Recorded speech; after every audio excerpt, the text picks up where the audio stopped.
రాను రాను ఈ హైదరాబాద్ గ్రోత్ చూస్తుంటే బుర్ర పాడైపోతుంది. ఇక్కడ ఉన్న కొన్ని మెట్రో సిటీస్ తో పోల్చుకుంటే హైదరాబాద్ లో బెటర్ ప్రైజెస్ కి దొరుకుతున్నాయి అండ్ అప్రిసియేషన్ కూడా మామూలుగా ఉండదు. అందుకే ఇప్పుడు చాలా మంది ఎన్ఆర్ఐస్ ఇన్వెస్టర్స్ ఇక్కడ హైదరాబాద్ ప్రిఫర్ చేస్తున్నారు. ఎందుకంటే ఇక్కడ రెంటల్ డిమాండ్ చాలా ఎక్కువ, దాంతో పాటు లాంగ్ టర్మ్ క్యాపిటల్ గ్రోత్ కూడా చాలా ఎక్కువ. డబ్బులున్నప్పుడు మాత్రం ఎక్కడో చోట ఒక చిన్న ల్యాండ్ తీసుకుంటే మనకు నచ్చితే ఇల్లైనా కట్టుకోవచ్చు, లేకపోతే ఆ ల్యాండ్ అలా ఉంచి తర్వాత రీసేల్ చేస్తే మంచి వాల్యూ ఉంటది. ఇంకా ప్రాఫిట్స్ కూడా ఒక లెవెల్లో ఉంటాయి లాంగ్ టర్మ్ లో. అవి మనతో పాటు మన పిల్లలకు కూడా పనికొస్తాయి అన్నమాట ఫ్యూచర్ లో. మనం ఈ ఉద్యోగాలు చేస్తూ ఎన్ని దేశాలు తిరిగినా గానీ తిరిగి మన భారతదేశానికి రావాల్సిందే. ల్యాండ్ మీద ఇన్వెస్ట్ చేసింది మాత్రం ఎటు పోదు, కాకపోతే అన్ని జాగ్రత్తగా చూసి చెక్ చేసుకుని 1-10 సార్లు చెక్ చేసుకుని కొనాలి. ఈ బోర్డ్స్ భలే మెరుస్తున్నాయి చీకట్లో కూడా.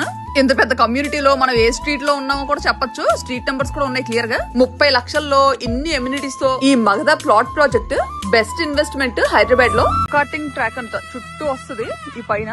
అసలు ఈ 100 acres ప్రాజెక్ట్ లో మంచి ఎమ్యూనిటీస్ ప్లాన్ చేశారు. గో కార్టింగ్ అంటే అసలు చిన్న విషయం కాదు. ఇంకా ఫన్ జోన్, రిసార్ట్ అన్ని ఒకే ప్లేస్ లో.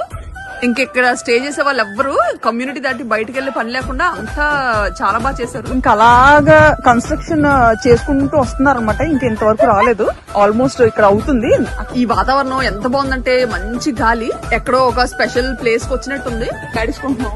ఈ శివోహం పార్క్ లోకి ఎంటర్ అవగానే ఇది ఫౌంటైన్. ఈ ఫౌంటైన్ కి చుట్టూరా ఇలా సర్క్యులర్ గా ఎంత మందిన కూర్చోవచ్చు అంతలాగా కట్టారు అరుగు.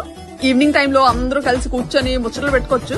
ఇక్కడ ఏంటంటే చిన్న సిమెంట్ వర్క్స్ జరగడం, మొక్కలు వేస్తే పాడిపోతాయని చెప్పి మొత్తం అంతా కంప్లీట్ అయ్యేసరికి ఈ పార్క్ అంతా గ్రీన్ గా చెట్లతో నిండిపోయి ఉంటదంట. మన వాళ్ళు ఈవినింగ్ అయ్యేసరికి క్యాంప్ ఫైర్ అన్నారు, లోపలికి వెళ్ళిపోతాం గబగబా.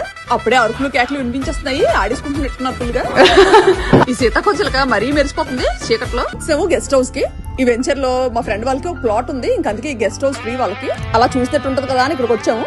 లోపల రిసార్ట్ అంతా సరదాగా ఒక రౌండ్ వేద్దాము. చాలా అంటే చాలా బాగుంది. ఇంతవరకు అయితే ఎక్కడా చూడలేదు ఏ వెంచర్ లోని ఇంత మంచి రిసార్ట్. నేను ఉయ్యాలు మాత్రం ఎవరికి ఇవ్వట్లేదు అసలు. ఎంత అందంగా కట్టారో రిసార్ట్ మాత్రం.